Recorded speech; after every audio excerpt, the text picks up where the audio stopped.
ఈ క్షేత్రాన్ని అభివృద్ధి చేస్తామని కూడా ఈ సందర్భంగా తెలియజేస్తా ఉన్నాం. అయితే ప్రభుత్వాలు మారినా కూడా ప్రజలకు సంకల్పం చేసినటువంటి పనులు కొనసాగించాల్సినటువంటి బాధ్యత ప్రభుత్వ పెద్దల మీద ఉంటుంది.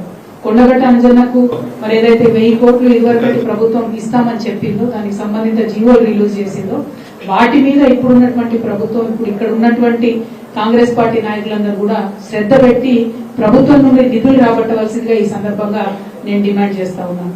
అదేవిధంగా మీ అందరికీ తెలుసు, గౌరవనీయులు పెద్దలు కేసీఆర్ గారు తెలంగాణ ఉద్యమ సందర్భంలో కూడా అనేక మార్లు చెప్పేవాళ్ళు, నా కళ తెలంగాణ రాష్ట్రం ఏర్పడాలి, ఏర్పడిన తర్వాత జగిత్యాల, సిద్దిపేట, వికారాబాద్ ఇవన్నీ కూడా ప్రత్యేక జిల్లాలుగా ఏర్పడాలి, ఏర్పడిన తర్వాత మాత్రమే అక్కడ ఉన్నటువంటి ప్రజల యొక్క అభివృద్ధి అనేటటువంటిది, నిజమైన అభివృద్ధి అనేటటువంటిది మనం చూడగలుగుతామని ఉద్యమ సందర్భంలో అనేక సార్లు కేసీఆర్ గారు చెప్పేవాళ్ళు.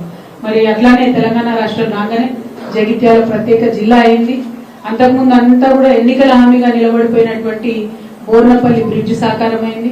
ఇవాళ ఆదిలాబాద్ కు జగిత్యాలకు సంబంధాలు, పెళ్లి సంబంధాలు, విద్యా వ్యాపార సంబంధాలు పునరుద్ధరింపబడ్డాయంటే యావత్ జగిత్యాలలో భూముల విలువ పెరిగిందంటే, వ్యాపారాలు చేసుకునేటటువంటి వాళ్ళు ముందుకొచ్చి పెట్టుబడులు పెడతా ఉన్నారంటే కేసీఆర్ గారు వచ్చిన తర్వాత మాత్రమే అది సాధ్యమైందని చెప్పి ఇవాళ సగర్వంగా ప్రతి ఒక్కరం కూడా చెప్పుకునేటటువంటి వాస్తవం జగిత్యాల జిల్లాలో. అదేవిధంగా ఎన్నడూ అనుకోలేదు పెద్ద మెడికల్ కాలేజ్ వస్తుంది జగిత్యాలకని. అద్భుతమైనటువంటి మెడికల్ కాలేజ్ ని, గవర్నమెంట్ మెడికల్ కాలేజ్ ని మనం ఇచ్చుకున్నాం. మనము హాస్పిటల్ అయితే ఇంకొకటి ఒకటని కాదు, అన్ని రంగాల్లో జగిత్యాల జిల్లాను నిలబెట్టినాం. అదే విధంగా నిలబెట్టడానికి కృషి కూడా తప్పకుండా చేస్తాం.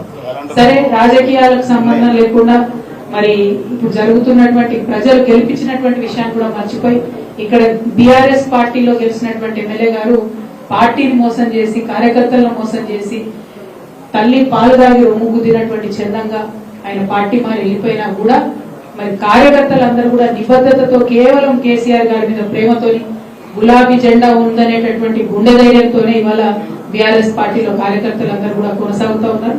వాళ్ళందరికీ మనస్ఫూర్తిగా నేను అభినందనలు తెలియజేస్తా ఉన్నాను. మనలో ఉన్నటువంటి ఉద్యమ చైతన్య స్ఫూర్తి నింపినటువంటి కేసీఆర్ గారు మనకు అండగా ఉన్నంత వరకు మనం భయపడాల్సినటువంటి అవసరమే లేదు. ఎత్తిన పిడికిలి దించేదే లేదు, వేసుకున్న గులాబీ కండువాను తీసేదే లేదు. అద్భుతంగా ముందుకు సాగుదామని జగిత్యాలలో ఉన్నటువంటి మన కార్యకర్తల నాయకులందరూ కూడా ఈ సందర్భంగా నేను పిలుపునిస్తా ఉన్నాను. మనకు ఈ జిల్లాకే పెద్దన్నగా మనం చెప్పుకునేటటువంటి కొప్పు ఈశ్వర్ అన్న గారు ఇప్పుడు అండగా ఉంటారు. ఇప్పుడు స్థానికంగా ఎమ్మెల్సీ అన్న ఎల్రమణ అన్న గారు మనకు చాలా పెద్ద అండగా, రాష్ట్ర స్థాయిలో వారు నాయకత్వం చేసినటువంటి వ్యక్తి మనకి ఇవాళ జగిత్యాలలో అండగా ఉన్నారు. వారు సిట్టింగ్ ఎమ్మెల్సీగా ఉన్నారు, వారి అండ ఉన్నది. గౌరవనీయులు పెద్దలు మన విద్యాసాగర్ అన్నగారు ఇవాళ సీనియర్ మోస్ట్ శాసనసభ్యులు బీఆర్ఎస్ పార్టీలో జెడ్పీటీసీ స్థాయి నుండి ఎదుర్కొంటూ రాజకీయాల్లో వచ్చినటువంటి వ్యక్తి, మంచి వక్త, అందరినీ సమన్వయం చేసుకునే ఓపిక ఉన్నటువంటి గౌరవ జిల్లా అధ్యక్షులు పెద్దలు విద్యాసాగర్ రావు గారు ఉన్నారు.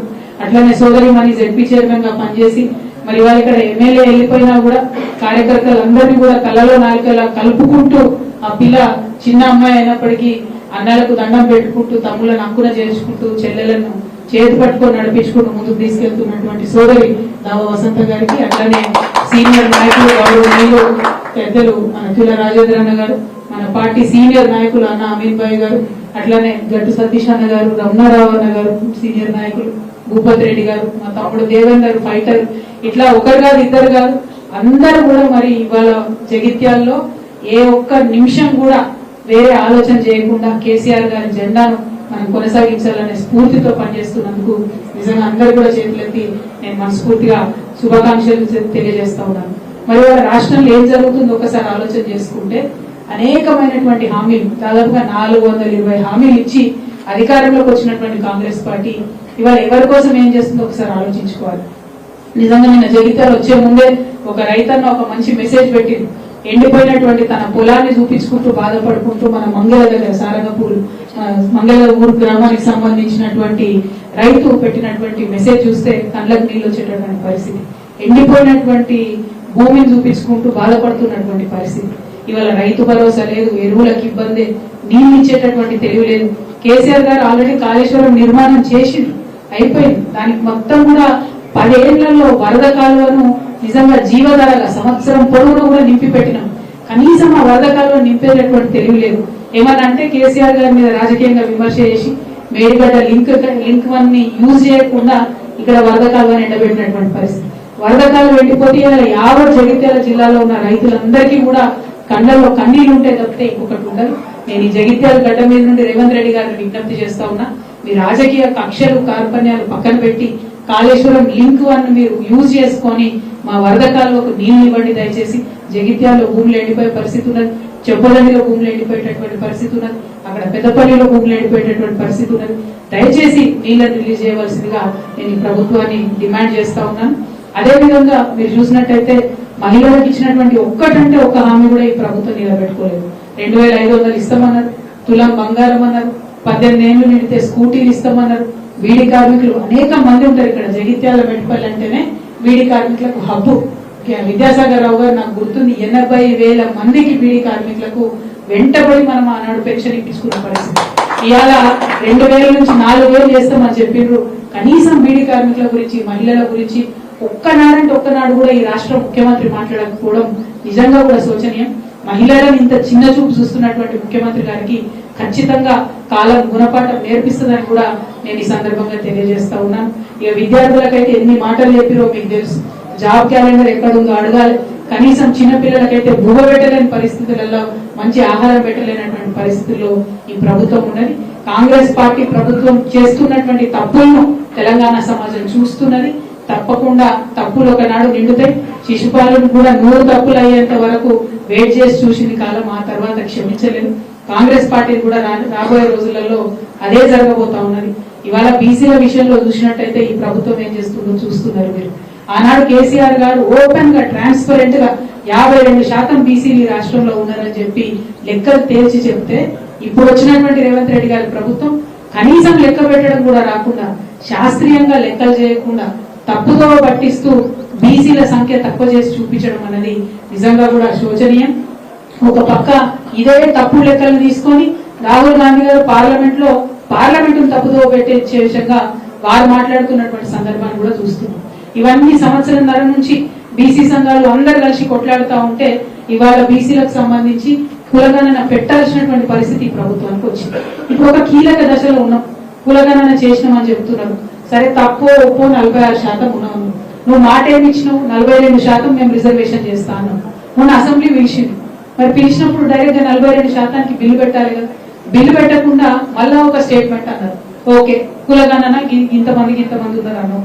మరి కులాల వారీగా వివరాలు ఇవ్వడానికి ప్రభుత్వానికి ఎందుకు భయం అవుతున్నది? బీసీలు 46% ఉంటే అందులో పద్మశాలీలు ఎంతమంది ఉన్నారు, మున్నూరు కాపులు ఎంతమంది ఉన్నారు, ముదిరాజులు ఎంతమంది ఉన్నారు, లెక్కలు బయట పెట్టు కదా. అవి బయట పెట్టకుండా ఎందుకు మభ్య పెట్టేటటువంటి ప్రయత్నం ఈ ప్రభుత్వం చేస్తుందో మేము ఇవాళ డిమాండ్ చేస్తా ఉన్నాం. ఇవన్నీ ఇట్లా జరుగుతుంటే ఇక రాబోయే కాలంలో మనం బిల్లు పెడితే కూడా కోర్టులలో ఆపేటటువంటి పరిస్థితి ఉంటుంది. ఇప్పుడు కోర్టులో కూడా ఎటువంటి లీగల్ ఇబ్బందులు లేకుండా బీసీ బిల్లు పాస్ చేయాల్సినటువంటి బాధ్యత ప్రభుత్వానికి ఉంది.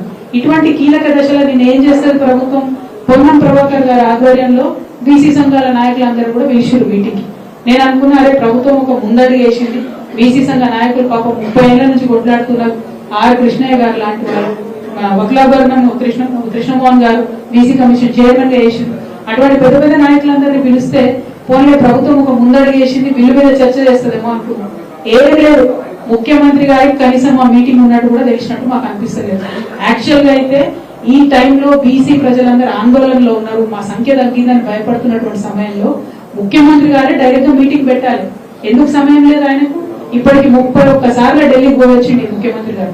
కానీ జనాభాలో సగం ఉన్నటువంటి బీసీల గురించి కనీసం మీటింగ్ పెట్టే తీరిక ఈ ముఖ్యమంత్రి గారికి లేకపోవడం నిజంగా శోచనీయం.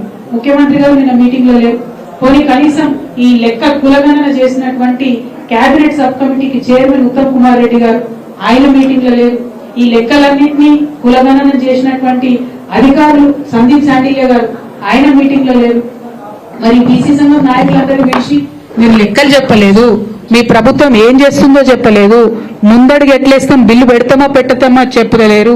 మరి ఎందుకోసం పిలిచినట్టు?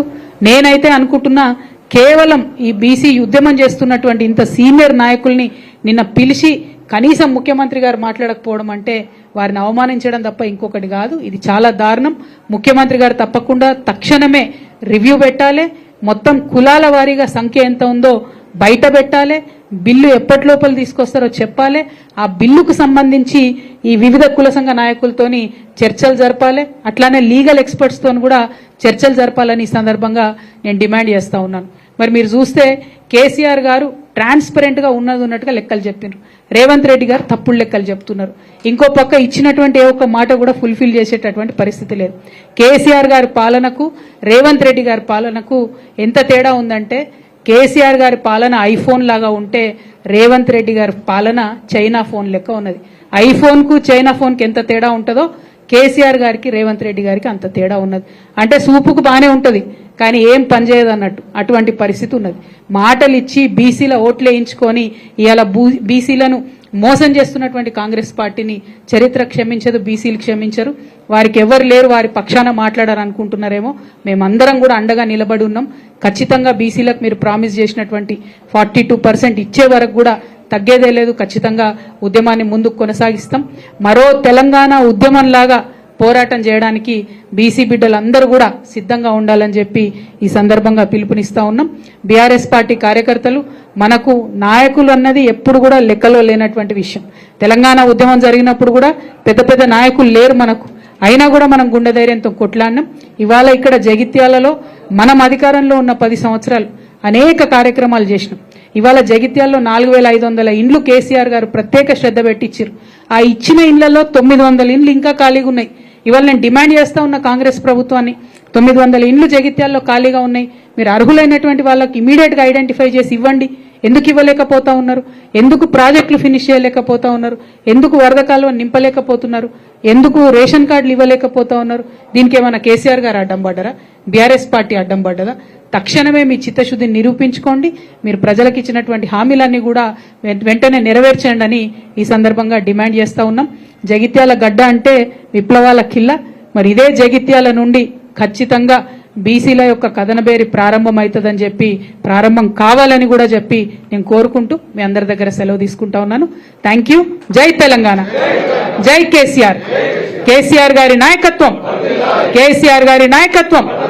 జై తెలంగాణ.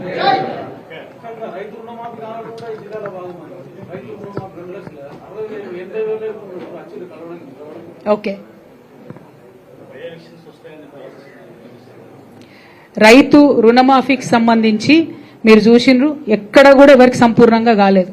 రైతు భరోసాకు సంబంధించి కూడా ఎక్కడ సంపూర్ణంగా ఎవరికి కూడా వచ్చినట్టు లేదు. రైతు కూలీలకు డబ్బులు ఇస్తామని చెప్పిండ్రు. మండలానికి ఒక ఊరు తీసుకొని రైతు కూలీలకు నెలకు 1000 ఇస్తామన్నారు. అది కూడా